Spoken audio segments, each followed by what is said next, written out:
Stock markets, bond markets, the economy, policy. Some years they push and pull on each other lightly as markets follow their path. In others, one influence can dominate. But sometimes, often following a period of change, understanding the pushes and pulls and how they might interact becomes a key to reassessing market dynamics for the year ahead and beyond. LPL Research's Outlook 2017, Gauging Market Milestones, will help you read the gauges and make adjustments while staying strategic and maintaining a long-term view as you pursue your financial goals. For 2017, we expect the bull market may continue with a potential pickup in the pace of economic growth as rising business investment and fiscal stimulus complement steady consumer spending. We will be monitoring three key areas. First, a smoother path to policy changes. A Republican president working with a Republican Congress should smooth the path for implementing policy changes. Both the timing and the actual details on issues such as fiscal stimulus, tax reform, deregulation, and trade will help set the market direction. Second, a return to earnings growth. With the earnings recession at an end, in 2017, we expect mid to high single-digit earnings growth potentially supported by an accelerating U.S. economy, rebounding energy sector profits, and steady profit margins. Third, the Federal Reserve is in play. Fed policy is driven by the dual mandate of keeping inflation low and the economy near maximum employment. Both sides of the mandate may look different as the labor market approaches full employment and inflationary pressures increase.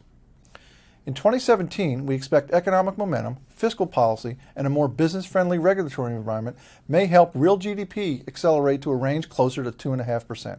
The odds of recession, based on leading economic data, remain low. However, the risk of a recession due to a policy mistake, monetary, fiscal, trade, or immigration, has increased in 2017. President Trump and Congress will likely enact pro-growth policies in the first half of the year.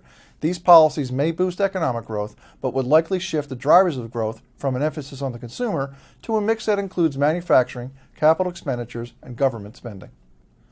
Although gains in the labor market will likely continue to moderate in 2017, job growth remains robust enough for the Fed to feel confident. Inflation, which has been dormant due to falling commodity prices in recent years, may make a comeback as above potential GDP growth and a tightening labor market push up wages and ultimately inflation.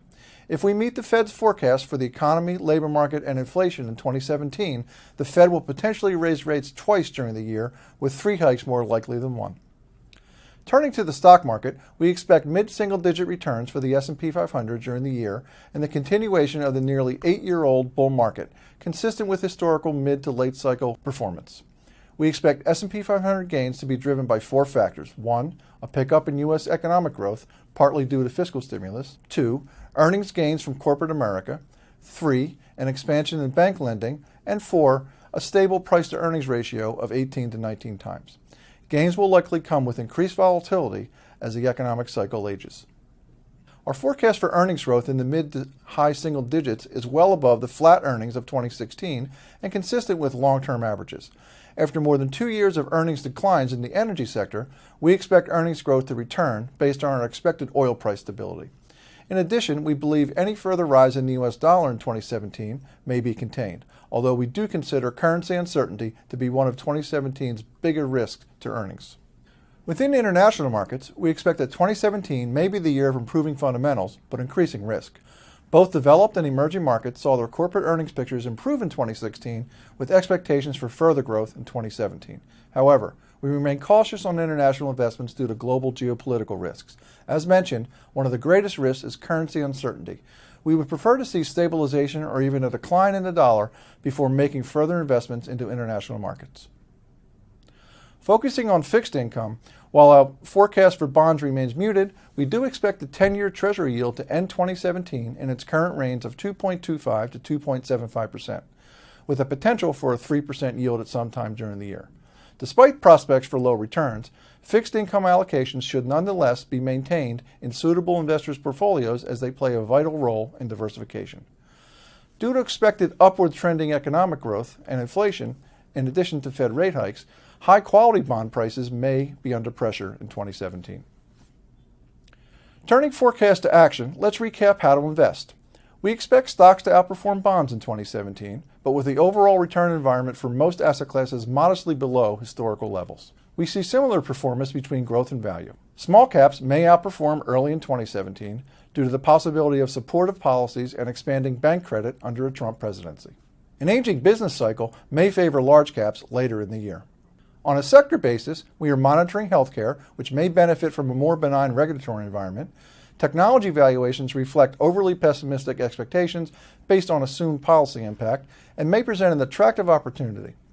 Industrials may benefit from increased infrastructure spending, and reduced regulatory barriers and potentially higher oil prices support master limited partnerships, though rising interest rates carry risk. Despite improved fundamentals and attractive valuations, especially in emerging markets, we would want to see further evidence of dollar stability before adding to positions. Currency hedging remains a viable option in developed markets, particularly in Europe, to help dampen some of the investment risk in those markets. With fixed income, we continue to favor intermediate-term bonds with an emphasis on investment-grade corporates and mortgage-backed securities, given the backdrop of range-bound interest rates in 2017.